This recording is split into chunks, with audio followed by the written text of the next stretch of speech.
Hello everybody. This is an instructional video for Hobnail Blues from the Grade 4 book. I'm going to try and help you to really get the hang of this piece.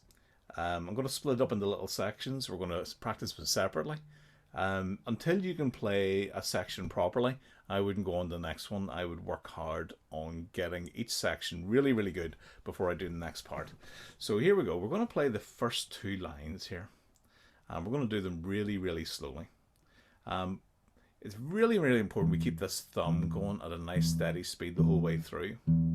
And then we should be really using perhaps our index finger on the third string, middle finger on the second string, and the ring finger on the first string to make sure that we're playing those strings without having to move our hand around a lot. If we're doing all this, it's wrong. It's just plain up wrong. You'll never be able to play this piece doing that. You need to just, your hand sits nice and still. You can rest the edge of your hand on your bridge, but you know, you can practice doing that as a little exercise, plucking the three bottom strings, and then maybe plucking the third string and the top string, then the second string.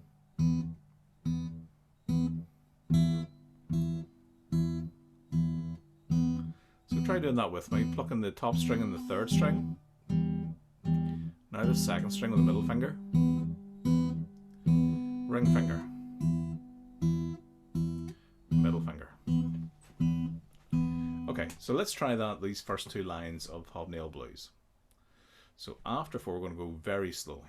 1, 2, 3, 4.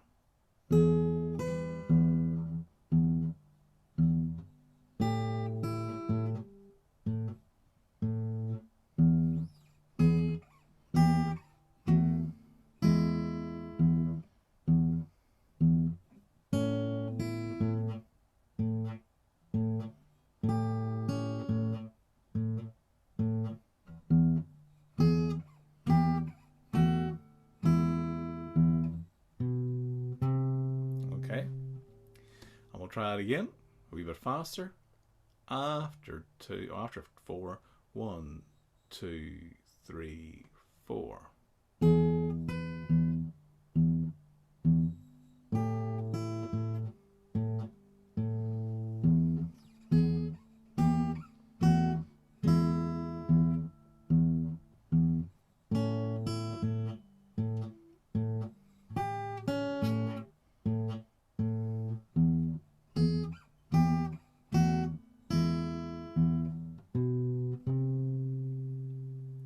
Okay, then the third line, and I would practice those first two lines until I get them really good. The third line's like a D chord here, being held at the 4th fret and the 5th fret, but you need to move your first finger up onto the 5th string. Don't worry about using your fingertip or doing any of this, it's going to be really uncomfortable. The flat of the finger is perfectly fine, because it doesn't matter if you touch these other strings here. So you're holding a D chord and you just stretch that finger up to the 5th string. And you pluck those 3 strings, it should sound like this. And what you do is you go 1, 2, 3, 4. I'll do it again. 1, 2, 3, 4. You use 2 fingers to pluck those 2 bottom strings. 1, 2, 3, 4. So practice that bar until you can do that. Now we're going to try the second bar of that. Now this is easy enough because all we're doing is we're moving to an actual D chord. So we just move across, bring that finger down. Same rhythm. Just doing it on the D chord, and we're plucking the 4th string instead of the 5th string. It's a wee bit tricky here, because what I'm going to do is I'm going to hold these 2 notes, the 2nd fret of the 2nd string with my pinky, and the 2nd fret of the 3rd string with my pinky, with the same rhythm. So what we've got here is we've got 3 little bars of the same rhythm, but very different chords. 1, 2, so after 4, 1, 2, 3, 4. 1, 2, 3, 4. 1, 2, 3, 4. 1, 2, 3, 4. And we'll do that again. After 4. 1, 2, 3, 4. 1, 2, 3, 4. 1, 2, 3, 4. 1, 2, 3, 4. And what you're going to do is slide these 2 fingers up and put your first finger on the 2nd fret of the 5th string. And look how low my wrist is. I cannot play that like that. It's physically impossible to move that over. But as I drop my elbow, drop my shoulder, drop my wrist, look how far down my elbow is, right the way down. I'm actually hunched over to get underneath. And that means my fingers spread out, and that makes that possible. I only have to stay like a few seconds and come back up after I play that. So here's me playing that whole line after 4. 1, 2, 3, 4.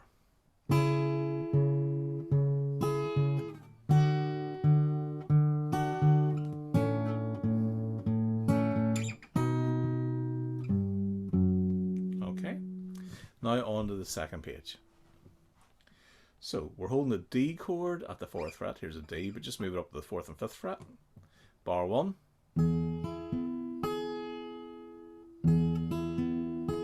Now I like playing that with my ring, middle, index, and back to ring. So thumb and ring, then middle finger, index, ring.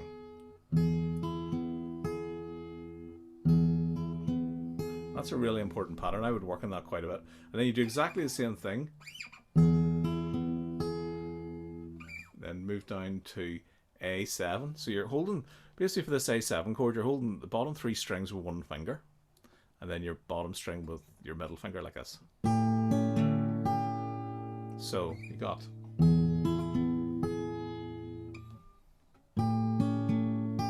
I would practice that then for a few minutes. Then you go back to the E7.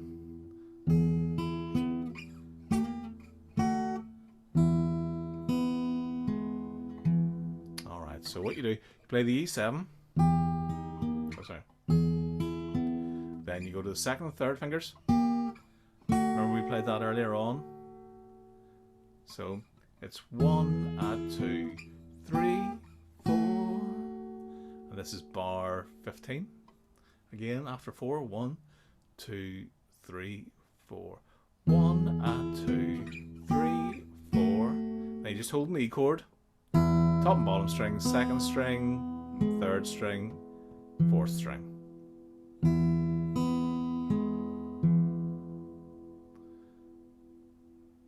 Okay, then we're into bar 17, 2nd line of the 2nd page, and it's. So you're just holding the 1st and 2nd finger here. Then use your 3rd finger there. Do it again for bar 18.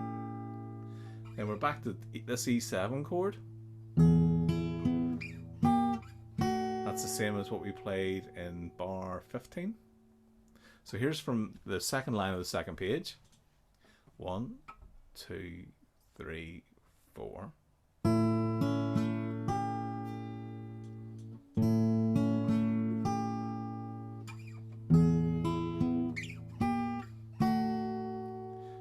Okay, and then the 3rd line from bar 20 to 22.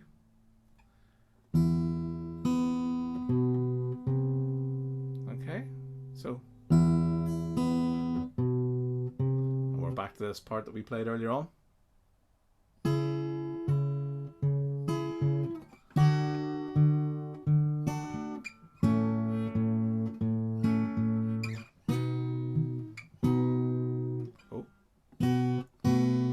Chord. So yeah, bars 23, 24. So that's basically like a B7 chord. So you're plucking 4 strings. This is bar 24, holding like a B7 chord, but you can leave out the 1st finger if you want and just play like this. 1st finger here, 2nd finger here, 3rd finger here, and then the bottom 3 Then you're going to repeat the 2nd page and then finish off with this.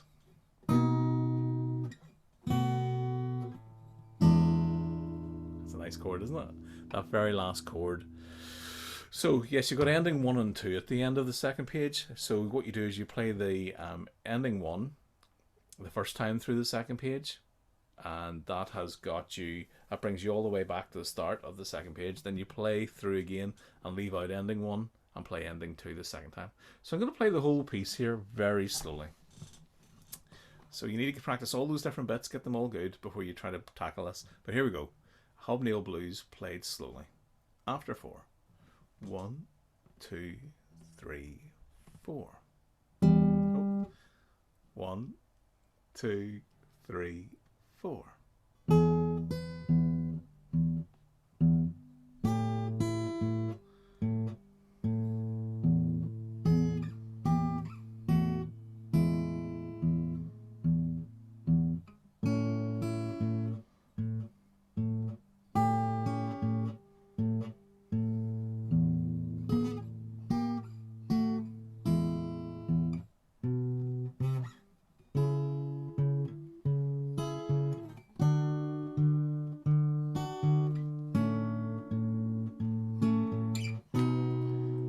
And you got to repeat the first page.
Ending 1.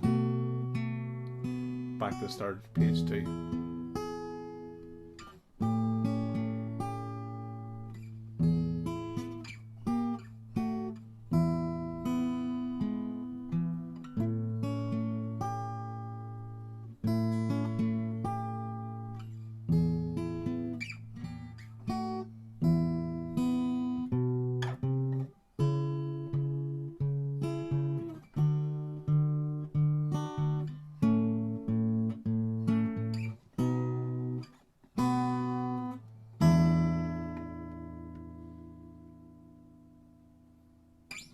Good luck with that. Great piece. Tricky, but well worth finishing.